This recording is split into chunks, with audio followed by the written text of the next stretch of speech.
ओम नमो भगवते वासुदेवाय। आप सभी का हमारे YouTube चैनल पर हार्दिक स्वागत है। अपरा एकादशी व्रत कब है, आइए जाने शुभ मुहूर्त, व्रत महत्व और पौराणिक कथा के बारे में। सनातन धर्म में एकादशी व्रत का विशेष महत्व है। ये हर महीने 2 बार आती है, एक कृष्ण पक्ष तो दूसरी शुक्ल पक्ष में। लेकिन ज्येष्ठ माह के कृष्ण पक्ष में आने वाली एकादशी अपरा एकादशी या अचला एकादशी के नाम से जाना जाता है। पद्म पुराण के अनुसार अपरा एकादशी व्रत अपार धन और पुण्यों को देने वाली तथा समस्त पापों का नाश करने वाली मानी जाती है। इस दिन भगवान विष्णु की विशेष पूजा का विधान है। कहते हैं अपरा एकादशी का व्रत रखने से असाध्य रोगों से मुक्ति मिलती है, जीवन में सुख समृद्धि का वास होता है।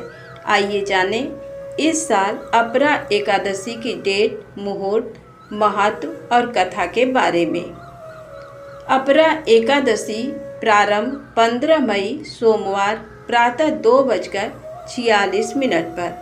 अपरा एकादशी का समापन 16 मई मंगलवार प्रातः 1:03 से।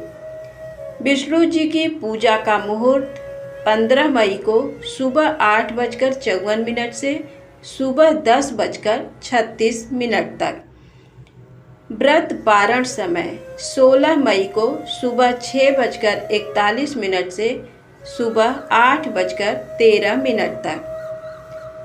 शास्त्रों के अनुसार अपरा एकादशी अपार धन और पुण्य प्रदान करने वाली है तथा समस्त पापों का नाश करने वाली मानी जाती है। आइए जाने अपरा एकादशी पूजा विधि और कथा।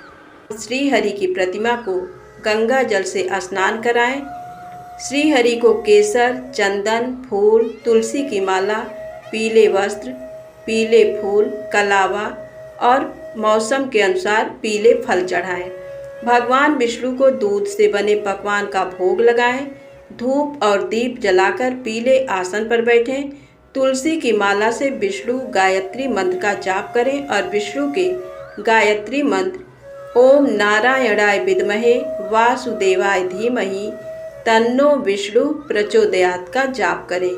पूजा और मंत्र जप के बाद भगवान की धूप, दीप और कपूर से आरती करें।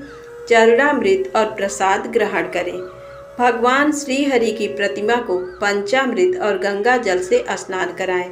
भगवान को फल, फूल, केसर, चंदन और पीला फूल चढ़ाएं। पूजन के बाद श्री हरि की आरती करें।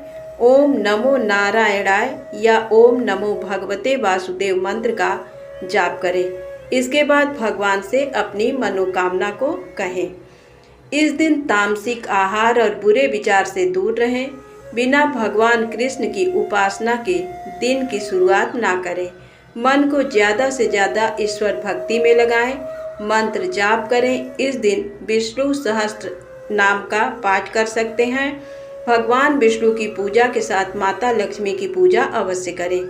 एकादशी के दिन चावल और जड़ों में उगने वाली सब्जियों का सेवन नहीं करना चाहिए। एकादशी के दिन तुलसी पत्र भी नहीं तोड़ना चाहिए। आप पूजा में चढ़ाने के लिए एक दिन पहले तुलसी पत्र तोड़ सकते हैं।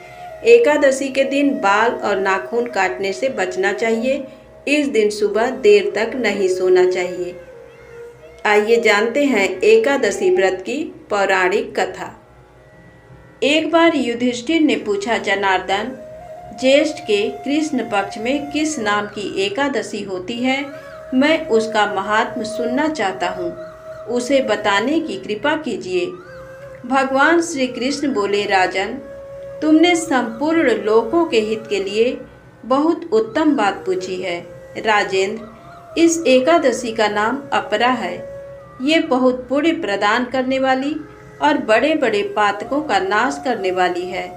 ब्रह्म हत्या से दबा हुआ, गोत्र की हत्या करने वाला, गर्भस्थ बालक को मारने वाला, पर निंदक तथा पर स्त्री लंपट पुरुष भी अपरा एकादशी के सेवन से निश्चय ही पाप रहित हो जाता है। जो झूठी गवाही देता, माप तोल में धोखा देता, बिना जाने ही नक्षत्रों की गणना करता और कूटनीति से आयुर्वेद का ज्ञाता बनकर वैद्य का काम करता है। ये सब नरक में निवास करने वाले प्राणी हैं, परंतु अपरा एकादशी के सेवन से ये भी पाप रहित हो जाते हैं। यदि क्षत्रिय छात्र धर्म का परित्याग करके युद्ध से भागता है तो वह क्षत्रियोचित धर्म से भ्रष्ट होने के कारण घोर नरक में पड़ता है। जो शिष्य विद्या प्राप्त करके स्वयं ही गुरु की निंदा करता है वह भी महापातकों से युक्त होकर भयंकर नरक में गिरता है। किंतु अपरा एकादशी के सेवन से ऐसे मनुष्य भी सद्गति को प्राप्त होते हैं। माघ में जब सूर्य मकर राशि पर स्थित हो उस समय प्रयाग में स्नान करने वाले मनुष्यों को जो पुण्य होता है, काशी में शिवरात्रि का व्रत करने से जो पुण्य प्राप्त होता है, गया में पिंडदान करके पितरों को तृप्ति प्रदान करने वाला पुरुष जिस पुण्य का भागी होता है, बृहस्पति सिंह राशि पर स्थित होने पर गोदावरी में स्नान करने वाला मानव जिस फल को प्राप्त करता है, बद्रिकाश्रम की यात्रा के समय भगवान केदार के दर्शन से तथा बद्री तीर्थ के सेवन से जो पुण्य फल उपलब्ध होता है, तथा सूर्य ग्रहण के समय कुरुक्षेत्र में दक्षिणा सहित यज्ञ करके हाथी घोड़ा और सुवर्ण दान करने से जिस फल की प्राप्ति होती है, अपरा एकादशी के सेवन से भी मनुष्य वैसे ही फल प्राप्त करता है। अपरा को उपवास करके भगवान वामन की पूजा करने से मनुष्य सब पापों से मुक्त हो श्री विष्णु लोक में प्रतिष्ठित होता है। इसको पढ़ने और सुनने से सहस्र गोदान का फल मिलता है। अपरा एकादशी की दूसरी कथा के अनुसार महीध्वज नाम का एक राजा रहता था। उसका छोटा भाई वज्रध्वज बहुत ही क्रूर और अधर्मी था। वह अपने बड़े भाई से द्वेष रखता था।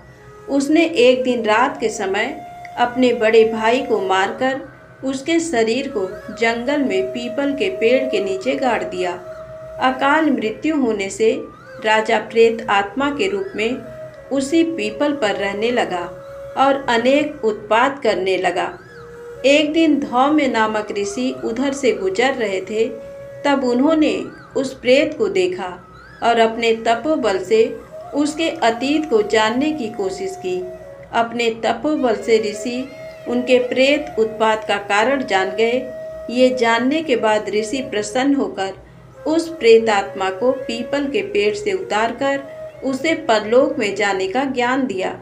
तब ऋषि ने राजा को प्रेत योनि से मुक्ति दिलाने के लिए खुद ही अपरा एकादशी का व्रत रखा और उसे अगति से छुड़ाने के लिए उसका पुण्य प्रेत को अर्पित कर दिया। व्रत के प्रभाव से राजा को प्रेत योनि से मुक्ति मिल गई और वह ऋषि को धन्यवाद देता हुआ खूबसूरत शरीर धारण कर पुष्पक विमान से बैठकर स्वर्ग लोक को चला गया। तभी से अपरा एकादशी का व्रत संसार में विख्यात हो गया। धन्यवाद।